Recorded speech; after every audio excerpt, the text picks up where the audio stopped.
여러분, 커다란 감자랑 당근 숭덩숭덩 썰어 넣은 그 노란 카레 다들 좋아하시죠? 우리한테는 정말 익숙하고 생각만 해도 마음이 편안해지는 그런 음식이잖아요. 뜨끈한 밥에 쓱쓱 비벼서 김치 한 조각 딱 올려 먹으면 와, 진짜 다른 반찬이 필요 없죠. 오늘은 바로 우리 식탁에서 이렇게 큰 자리를 차지하고 있는 한국식 카레가 어떻게 탄생했는지 그 숨겨진 이야기를 아주 자세하게 한번 파헤쳐 보겠습니다. 그런데 말이죠. 혹시 이런 생각해 보신 적 없으세요?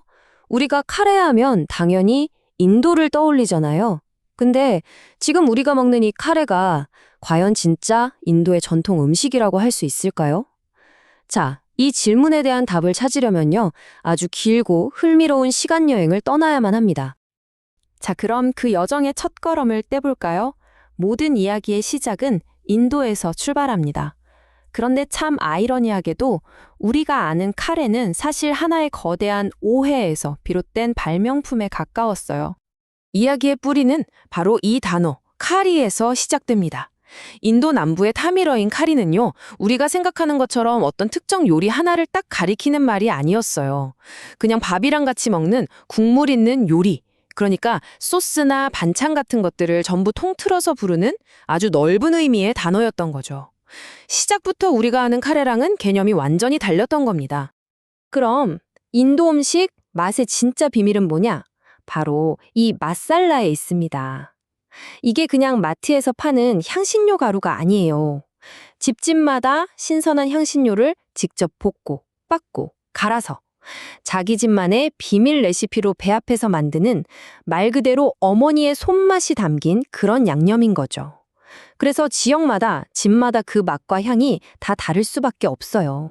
자, 바로 여기가 정말 흥미로운 지점입니다. 인도에 갔던 영국인들은 이렇게 복잡하고 다채로운 커리와 마살라의 세계를 한 번에 이해하기가 좀 어려웠던 거예요. 그래서 이 모든 걸 그냥 커리라는 단어 하나로 통쳐버리고 영국에 돌아가서도 그 비슷한 맛을 쉽게 즐기고 싶으니까 모든 향신료를 미리 다 섞어서 갈아놓은 표준화된 가루, 바로 커리 파우더라는 걸 발명해낸 거죠. 먼저 인도식 카리랑 영국식 커리가 얼마나 다른지 한번 보세요. 인도에서는 쓰지 않던 밀가루를 넣어서 자기들한테 익숙한 그레이비 소스처럼 걸쭉하게 만들었고요. 또 입맛에 맞게 사과나 크림 같은 걸 넣어서 더 부드럽고 달콤하게 바꿨어요. 당연히 신선한 마살라 대신 간편한 커리 파우더를 썼고요. 이건 뭐 거의 완전히 다른 음식이 새로 태어났다고 봐야죠. 그리고 바로 이 지점이 커리의 역사에서 아주 중요한 전환점이 됩니다. 처음에는 인도에 직접 다녀온 소수의 부자들만 즐길 수 있는 좀 이국적이고 고급스러운 음식의 상징이었거든요.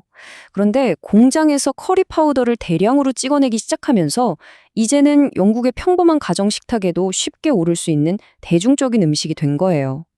인도의 원형과는 아주 멀어졌지만 영국인들한테는 완벽하게 자기들만의 새로운 국민 음식이 된 셈이죠. 자, 이제 다음 장으로 넘어가 볼까요? 아마 이번 여정에서 가장 놀라운 부분이 아닐까 싶은데요.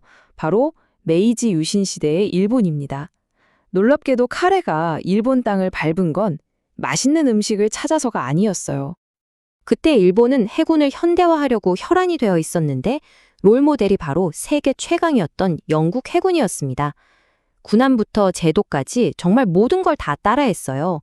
당연히 식단도 예외는 아니었죠. 오랜 시간 배를 타야 하니까 보관이 쉬운 음식이 필요했는데 바로 이 가루 형태의 커리 스튜가 딱이었던 겁니다. 자연스럽게 일본 해군 식단에 포함된 거죠.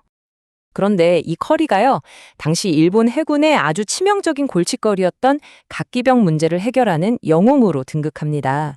그땐 병사들이 부식 없이 흰쌀밥만 너무 많이 먹어서 비타민 B1 부족으로 각기병에 걸려 죽는 일이 허다했거든요.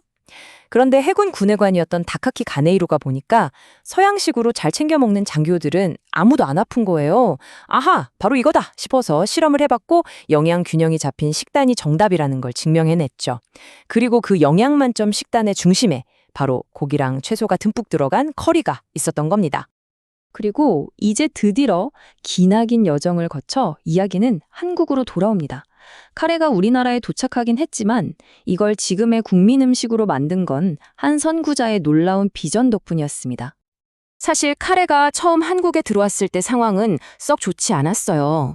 일제강점기를 거치면서 아주 소수의 부유층이나 맛볼 수 있는 비싸고 낯선 음식 취급을 받았거든요. 해방 이후에는 일본과의 교류도 끊기면서 구하기조차 힘들어졌고 사람들의 기억 속에서 거의 사라져가고 있었죠. 다른 사람들은 다 끝났다고 생각했을 때 그 가능성을 본 사람이 있었습니다. 바로 오뚜기의 창업주 함태호 명예회장이었죠. 그는 카레가 밥에 비벼 먹는 음식이라는 바로 그 점이 우리 한국인의 식문화와 기가 막히게 맞아떨어질 거라고 굳게 믿었던 겁니다. 함태호 회장의 이 믿음은 곧바로 행동으로 이어졌습니다. 그리고 그의 비전이 현실이 된 날이 바로 여기 보이는 1969년 5월 5일입니다. 근데 놀라운 사실은요, 이날이 오뚜기라는 회사가 세워진 날이 아니라는 거예요. 오뚜기의 첫 번째 제품, 오뚜기 분말 카레가 세상에 처음 나온 날입니다. 그러니까 회사 설립 자체를 카레라는 제품 하나에 다 걸었던 거죠. 그만큼 카레가 오뚜기에게 또 한국 식품사에 얼마나 중요한 의미인지 보여주는 상징적인 날짜라고 할 수 있습니다. 오뚜기는 과거의 실패를 교훈 삼아서 아주 철저한 전략으로 시장에 뛰어들었습니다. 첫째, 너무 순했던 일본 카레에 매운맛을 더해서 한국인 입맛에 딱 맞게 바꿨고요. 둘째, 영업사원이 직접 가게를 돌면서 재고까지 관리해주는 루트 세일이라는 혁신적인 방식을 도입했죠. 셋째, 일요일은 오뚜기 카레라는 전설적인 광고 카피로 주말엔 가족과 함께 먹는 특별한 메뉴라는 인식을 심어줬고요. 넷째, 강황의 선명하고 맛있는 노란색을 마케팅 포인트로 삼아서 소비자들의 식욕을 자극했습니다. 이 네 가지 전략이 정말 완벽하게 맞아떨어진 겁니다.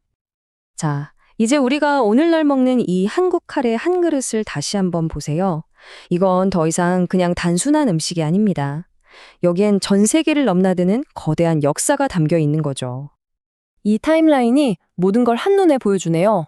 수백 년에 걸쳐 인도에서 시작해서 영국으로 또 일본을 거쳐서 마침내 한국에 도착하기까지 각각의 나라의 문화와 필요에 따라서 끊임없이 변신하고 적응해온 카레의 파란만장한 여장이 그대로 보입니다. 정말 놀랍지 않으세요? 우리가 그냥 무심코 한 끼 식사로 먹는 이 카레 한 그릇에는요, 인도의 그 다채로운 향신료 문화, 식민 지배국의 입맛에 맞춘 영국의 재해석, 군대의 영양 문제를 해결하려던 일본의 실용주의, 그리고 한국 시장의 특징을 정확히 꿰뚫어 본 마케팅 전략까지 이 모든 게 다 녹아있는 셈입니다. 그러니까 여러분, 다음번에 카레를 드실 땐 한 번쯤 생각해 보세요. 이 노란 소스 안에는 제국주의와 근대화, 전쟁과 혁신, 그리고 우리들의 식탁 이야기까지 모두 담겨 있다는 사실을요. 오늘 여러분의 저녁 식탁에 오를 그 카레에는 또 어떤 새로운 이야기가 더해지게 될까요?